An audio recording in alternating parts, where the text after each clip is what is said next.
Welcome. Good morning. Today we're going to be continue talking about multiple main ideas. Okay. Remember what our focus is for this week is that we're going to be determining the relationship between two or more main ideas or central messages of a text. And we're going to be able to explain how they are supported by key details. We're going to be referring to the text, and then we're going to provide an objective summary for the text. All right. For our interactive read aloud, yesterday we started reading the book How Things Work in order to identify the multiple main ideas within the text. Yesterday we read pages 4 through 5, the sections labeled 1 and 2. Here the author was given 3 reasons why children or kids may be interested in reading this book. Today we will read the section 3, and we will identify the main ideas and the key details that support those main ideas. Okay, but before we start reading, what we need to do is we first need to chunk it, right? Because in order to be able to identify the multiple main ideas, you need to be able to group what you're reading.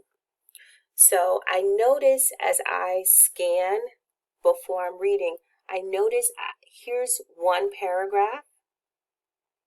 Here's the start of the second paragraph, the start of the third paragraph, and then we have the fourth and the fifth paragraph. Okay, so here's what we're going to do. So we know we have 5 paragraphs. After we read each paragraph, we're going to stop and we're going to jot. We're going to jot what we understand the text is mostly about. We're going to look for how those key details may repeat so that we will be able to write the main idea. Okay? So let's get started. I'm going to read the first paragraph. This book is infectious.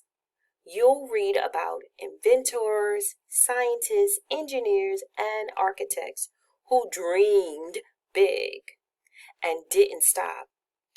Not when they were told to quit daydreaming, not when they were told something was impossible, not even when they failed. Their stories are contagious. They'll feed your inner dreamer. You might find yourself imagining ways to strap on personal jetpacks to zoom over traffic, or swim underwater with penguins, or invent sculptures that suck the pollution out of the air. Crazy. That's what those other inventors were told. Let's stop. I want you to pause the video and I want you to think, what is this paragraph mostly about? And what are the key details to help you to know what the main idea is? Pause the video. Write down your idea.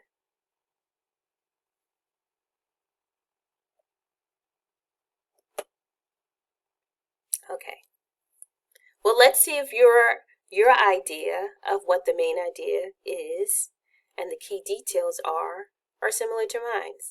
So one of the things that I noticed when I was reading, that there were these 2 words that I know they kind of mean the same thing. And so one thing that you also want to be aware of is sometimes an author will use similar words to express an idea. And when the author uses synonyms, those similar words that mean the same thing, that means that's a part of his main idea. He really wants us to, he's really using these words to prove a point.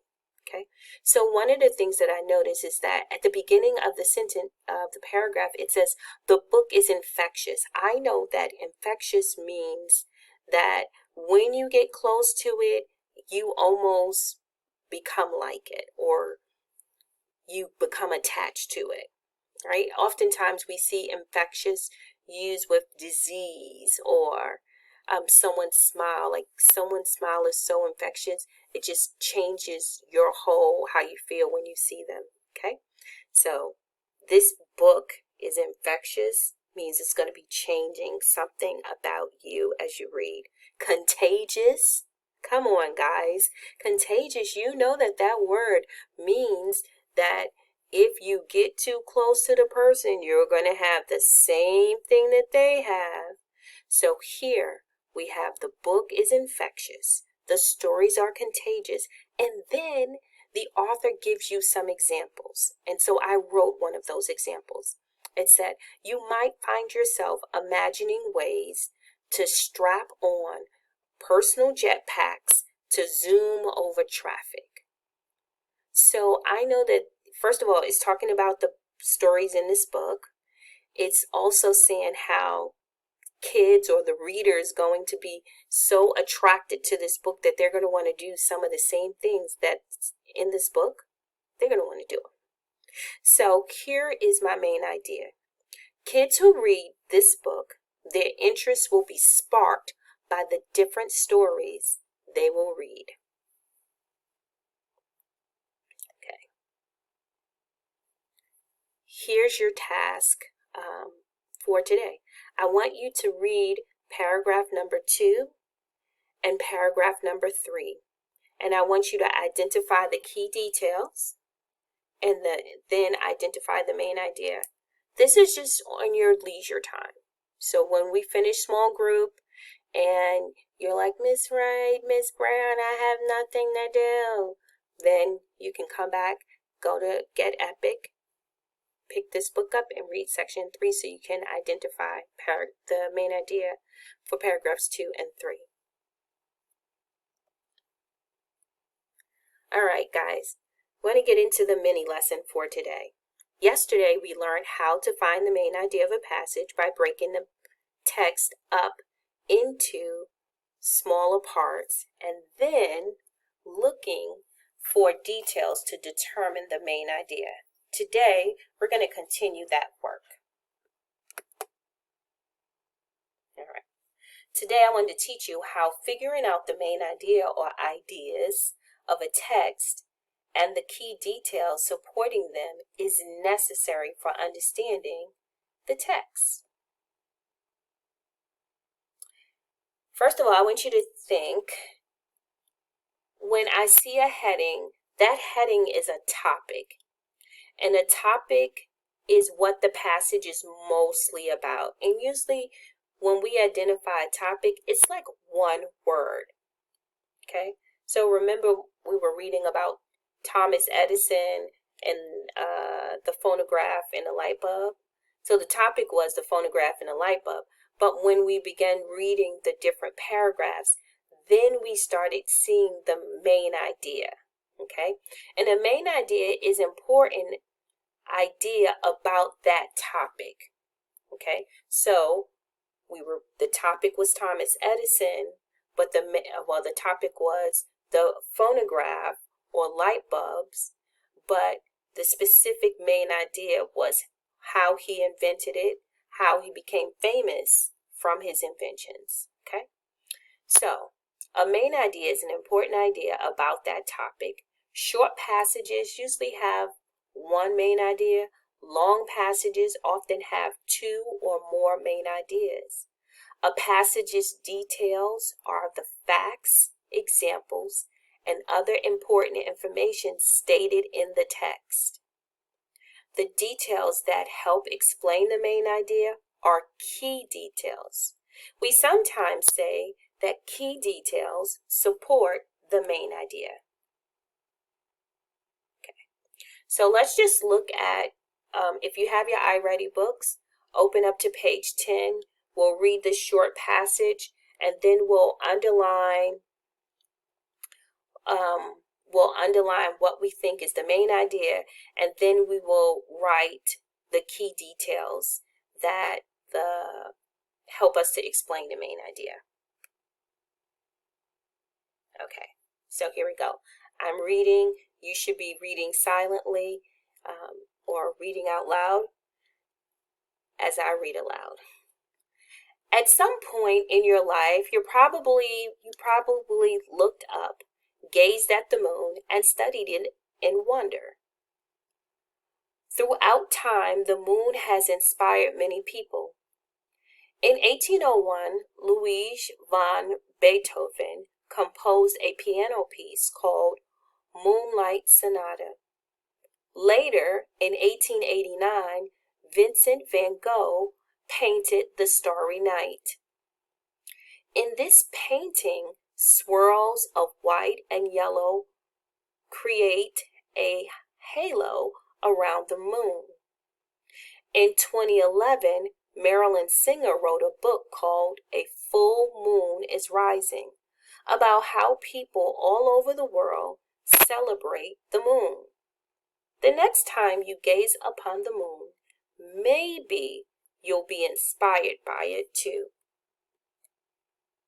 Okay, so I identified what the main idea was, is that throughout time, the moon has inspired many people. Okay, so a key detail. So first I'm thinking in my head, who are the people? Who are the people who were inspired? So if we look here, we have Ludwig van Beethoven. He was inspired how? To write music. The music was Moonlight Sonata. Who else was inspired? What other person? Vincent van Gogh. And what did he do? He painted The Starry Night. Okay. We also had Marilyn Singer, another person who was inspired by the moon, and she wrote A Full Moon is Rising. Okay, so those are three details that support how people are inspired by the moon. Now, if we were to put this in our graphic organizer, we would write throughout time, the moon has inspired people. And then here we have our first.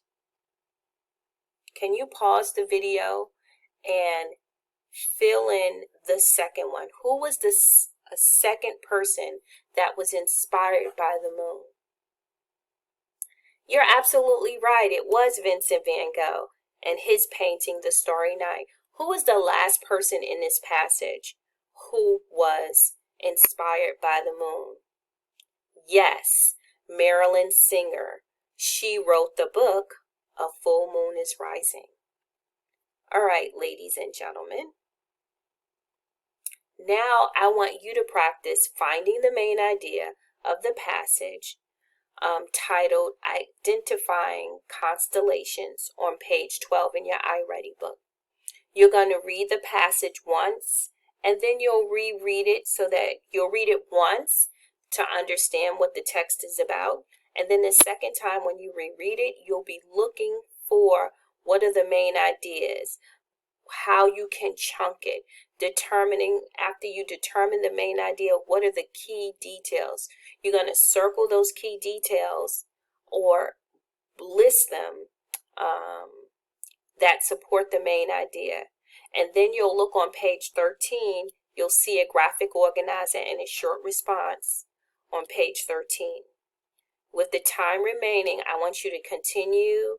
If you have time remaining, you're going to continue your research on your immigration topic, but I want you to complete page 12 and 13 first.